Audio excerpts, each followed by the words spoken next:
महावीर स्वामी की जय। एक बार दुर्योधन ने श्री कृष्ण को भोजन पर बुलाया। तो जिस समय श्री कृष्ण को भोजन पर बुलाया तो दुर्योधन ने कहते हैं कि चारों तरफ यह बात फैला दी कि आज मेरे द्वार पर श्री कृष्ण आएंगे।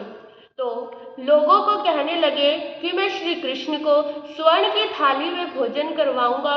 56 भोग तैयार करवा दिए कि आज श्री कृष्ण आएंगे तो लोग जो है, पूरी नगरी जो है वो मेरी जय जयकार करेगी।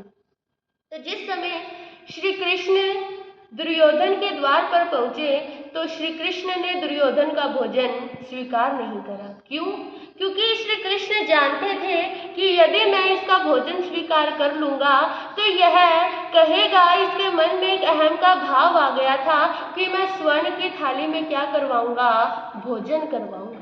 तो श्री कृष्ण ने उनका भोजन स्वीकार नहीं करा। फिर श्री कृष्ण विदुर की कुटिया में पहुंचे। जिस समय वो विदुर की कुटिया में पहुंचे तो विदुर उस समय कुटिया में नहीं थे। द्वार पर पहुंचे, आवाज लगाई, परंतु घर पर विदुर नहीं थे, विदुरनी थी। विदुरनी ने जिस समय श्री कृष्ण को देखा तो देखकर मन में प्रशंसा भर ली। ओहो, आज मेरे द्वार पर श्री कृष्ण पधारे हैं, आज तो मेरे भाग धन्य हो गए। श्री कृष्ण को द्वार पर ही खड़े खड़े निहारने लगी। कई देर तक निहारती रही। आज विदुरनी के मन में एक भाव है कि मेरे घर कौन पधारे हैं, भगवान पधारे हैं। तो श्री कृष्ण कई देर तक खड़े रहे, उनके भावों को देख रहे हैं। विदुरनी सोच रही है, मेरे तो आज धन्य भाग जो मेरे घर पर प्रभु पधारे। कुछ देर व्यतीत हुई। व्यतीत होने के बाद कहते हैं कि श्री कृष्ण ने स्वयं ही कह दिया कि बुआ, क्या तुम मुझे अंदर नहीं बुलाओगी? जिस समय विदुरनी ने यह बात सुनी तो मन में भाव आए, हो ये मैंने क्या कर डाला, मैंने तो श्री कृष्ण को अंदर ही नहीं बुलाया। कोने में एक चटाई खड़ी हुई थी। चटाई उठाई, बिछाई और कहा, प्रभु आप यहाँ चटाई पर विराज जाओ। श्री कृष्ण बैठ गए। बैठे बैठे वो प्रभु को निहार रही है, एक टका प्रभु की छवि को देख रही है कि धन्य हो मेरे भाग जो आज मेरे घर पर प्रभु पधारे हैं। कई देर व्यतीत हो गई। अब श्री कृष्ण को भूख लगी थी।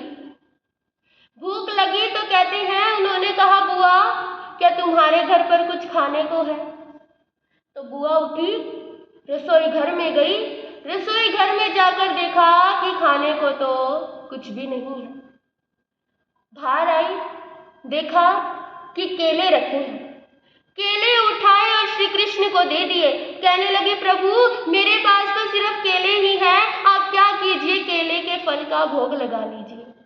श्री कृष्ण ने कहा, ठीक है बुआ, मैं केले खा लूंगा। अब विदुरनी जो है, मन में इतनी प्रसन्नता है कि मेरे घर भगवान पधारे, मेरे घर पर भगवान बैठे हैं और ऊपर से धन्य भाग कि मुझे उन्हें कुछ देने का क्या मिला, अवसर मिला। अब भाव इतने बढ़ रहे हैं कि विदुरनी जो है वो केले का छिलका छीलने लगी।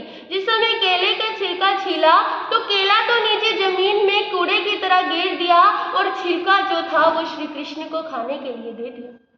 श्री कृष्ण ने छिलका सहर्ष स्वीकार करा, क्योंकि वह केवल एक छिलका नहीं बल्कि एक भक्तन की भक्ति थी।